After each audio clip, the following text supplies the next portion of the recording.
ուժեղ Հայաստան ունենալու վերջին մի ամիսը։ Հիմա ինչ ենք անում։ Ամեն մեկս գնում ենք, շարունակում ենք մեր իրազեկումը։ Իրազեկում ենք մեր համաքաղաքացիներին, մեր հայրենակիցներին։ Ինչ փոփոխություններ են գանում Սամվել Կարապետյանի հետ։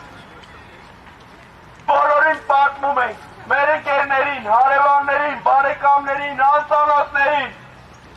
Պատմում ենք իրական իրավիճակը եւ իրական փոփոխությունների հնարավորությունը Սամվել Կարապետյանի հետ։ Հիմա բոլորս գնում ենք մեր տարածաշրջաններով իրազեկում անելու եւ հավաքվում ենք ժամը 18:30-ին Հաղթանակի զբոսայգու։ Բոլորիս լավ օր, Աստծո ամին։ Գնացինք։